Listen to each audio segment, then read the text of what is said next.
Rotten Tomato is lying to you, and I'll show you how. You go, for example, to The Little Mermaid and you check the ratings, you're like surprised. Because usually the way it goes is that critics give it a really high rating and then the audience a really low one. So that would be some blockbuster that has been hyped up for some whatever fake reason, and audiences rightfully see for the bullshit that it is. So here you would say 68% critics and 95% audience. That sounds a little bit odd, but if you click on the percentage here, you would get that actually top critics is 48% and all audiences 56%. So this is some bullshit basically. This is essentially they found a way. You could say maybe okay, at least all critics could be 68%, but the audience definitely not. They just have found out some type of verified BS where I think they have to go through a certain type of system to book the tickets so that it would get verified that way. And I think it's just like a way of controlling review bombing essentially. So even if you are not trying to be a troll and just thought that the movie was bad, then you can't really be reflected in this. So this is why it's artificially high. And another thing is just that this is not really making a lot of money. I mean, sure, it's almost reaching that budget, but it's not even. I don't think marketing is included in a film's budget. So, and they spent here. I think it's on a later. They say that 80 millions have been spent in marketing. So let's do the numbers real quick. 250 plus 80, that's like 330. So there's still a ways to go here. And if you check the news, it hasn't been done really well in China, for example. So people blame it on racism. Some people say it's just like a bad movie. But in terms of the casting controversy, I think it's like people just don't like to have classical stories be race swapped like that. And here there was a poll done by Hollywood Reporter, Morning Consult, where essentially less than half of Americans support the idea of minorities playing the roles of characters who have been cast as white. There's the details here in Wikipedia on their casting controversy if you're interested. And there was someone that noticed kind of like a trend here, like why are redheads being race swapped by minorities? It doesn't make any sense. Aren't white people like redheads minorities of white people because they're like a very tiny percentage? Like how does that make any sense? There was somebody in on Reddit ranting about it. Like they asked like why do ginger characters have the races changed? And somebody replied, because gingers are the black people or white people. I found that really good. And there's like, if you're really interested, there's like a lot of cases of this. So you have this Little Mermaid, this is a video game, The Witcher. Then I don't even know this character, so I'm not. I guess this is from Thor. Then I guess this is Spider Man, Flash. I don't even know who these characters are. I'm not a big, you know, cartoon comics fan or anything. I watched anime back in the day, but I don't even think. Like, could you imagine a serial line anime will get race swapped? Be that'd be the end. That'd be the end. If you take line and you turn it into I don't know, you take the same girl from The Little Mermaid, and then she's connected to computers all the time and cables all around her. That will destroy my childhood, man. I grew up on this weird shit.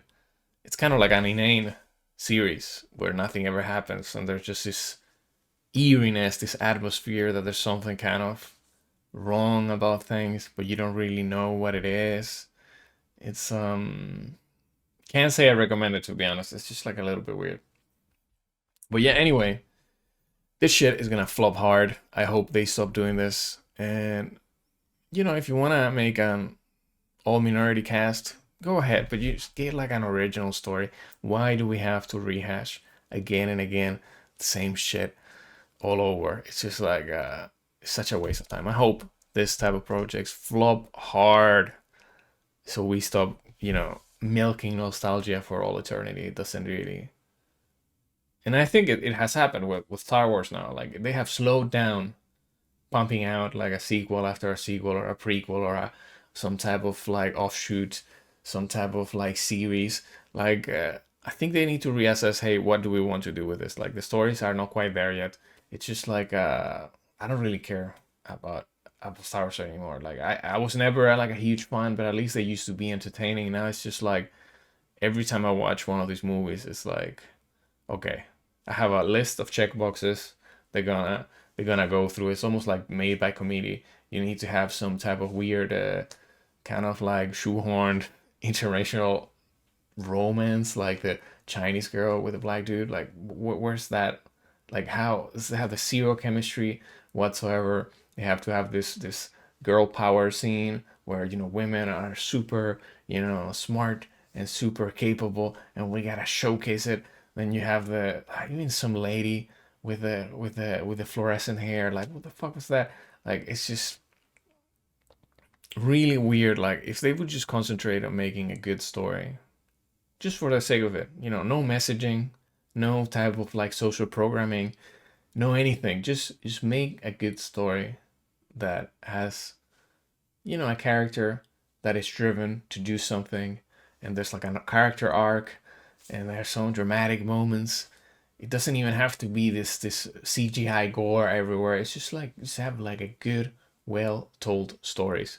The effects, the visual effects should serve the story, not the other way around. We shouldn't have kind of like all these shoehorn scenes that are just some type of like, oh yeah, we have this set piece that has this giant explosion and this chase just for the sake of having something. It should have like a motive. It should have like a logic to it. And if it looks great, then amazing. But it should be driven by character development, driven by some type of plot that makes sense, that makes you empathize with the characters. As it stands now, it's just like it's going to a theme park basically. It's just like boom, explosions everywhere. Every scene is like this super action-packed nonsense, and it just really doesn't do it for me. To be honest, I don't even watch movies anymore. So they wouldn't catch me slipping on this Little Mermaid. I don't even remember the original, to be honest. I remember the crab. The crab was kind of nice, I guess. And I guess the songs were good, but I don't even remember any of the songs.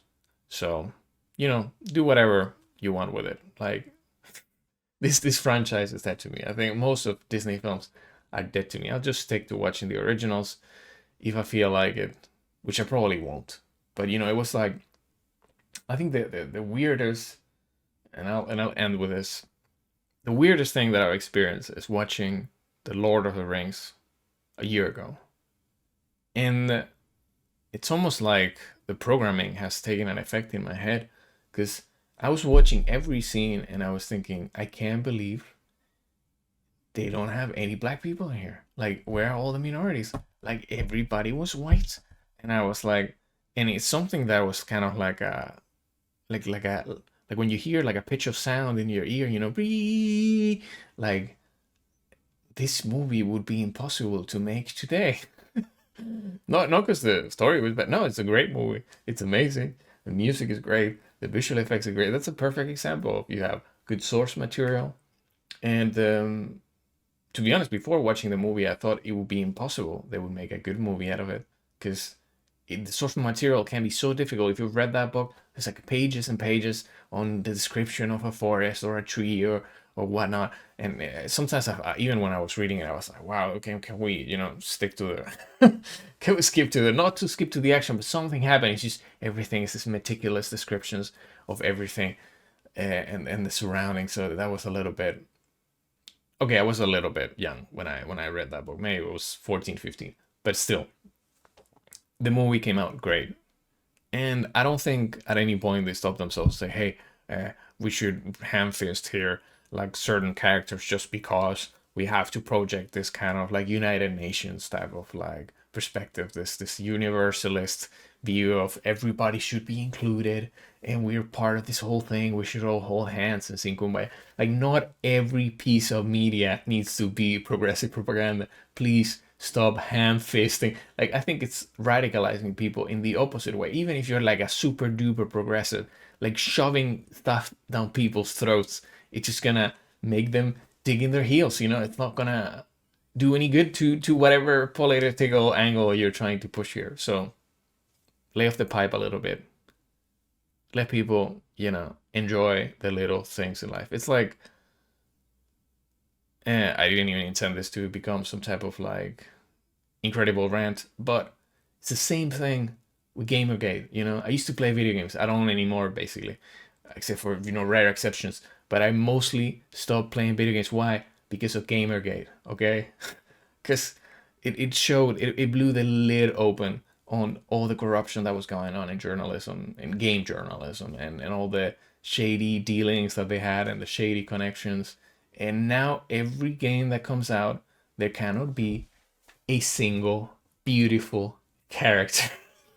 It's almost like we worship ugliness. We appreciate it when every single character looks like mud. We're going back in time. There used to be, characters that were just purely for fan service, and I guess some anime Japanese games still have it, and they often go too far, to be honest. Like Persona 5 has like a persona, one of these monsters that you control that looks like a penis. Did they really have to go there? No, they didn't.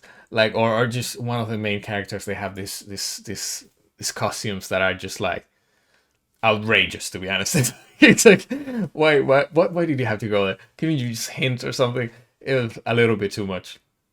But still, they want to have it. Okay, it's their liberty to have all sorts of. It's not like super degenerate, but it's a little bit like it's like anime. If you watch anime, this fan service type of thing where it just pushes it a little bit too far. But if it has to go one direction, I would rather some games have this fan service Japanese style than all this kind of like ugly female character after female character after female character, and none of the female characters can showcase any female attributes, any traditionally female. Everything has to be this kind of you go girl boss. She's a badass. She kicks everybody's ass. It's like some type of Lara Croft, where it's like this super desensitized, some type of like warmonger, berserker type of character. It's just like insane. I think the epitome of this is part two of The Last of Us. The was it Abby character, which essentially the game, half of it is with Ellie, which is the girl from the the first game, and the second one is with this Abby, who is one of the quote unquote bad characters, and I think that's kind of like it serves the same idea as I don't think any of the fans of The Last of Us wanted to play as this bad guy, but they're just trying to ham fist like a message that even bad guys have their angle or their stories, and they have good moments and bad moments, and it's all this gray area. It was so ham fisted and bad. It was just like horrible. And maybe this will be like a whole video on its own, but I'm sure it has been talked to that. But the love character, the love interest of Ellie, it was essentially like a happy merchant. It was like the most obnoxious nose you could put in a character, and she was so ugly that I was like, these two characters have no chemistry whatsoever. It's like the most like ham-fisted thing. I think didn't they get Ellie with some black girl and some expansion of the first one, and now a Jewish girl? Like what's next? Like disabled. This is kind of like in a wheelchair in the post-apocalypse, and she's kind of like a tank, mowing down on all these zombies. It's just like please stop. Please stop with this shoving stuff down people's throats. It's just not. Needless to say, not a big fan. Not a big fan. So I'll stick to books and obscure online basket weaving forums, because I guess there's no place for people like me in mainstream movies or anything like that. So I hope it's worth it. I hope it's worth it to alienate audiences all around the world just because you wanted to make a point. And that's it. And I hope this thing flops super hard. And if it doesn't, I hope the next one flops again and again and again until they stop cut with the bullshit. Leave my ginger characters alone. They look good. they feel good. Just leave them. Leave them. Change some other character if you have to, but not gingers. Live hands off gingers. Okay, they're good people. They're not all witches. And that's it. That's it. That's my message for here today. Take care. Have a great day. Bye bye.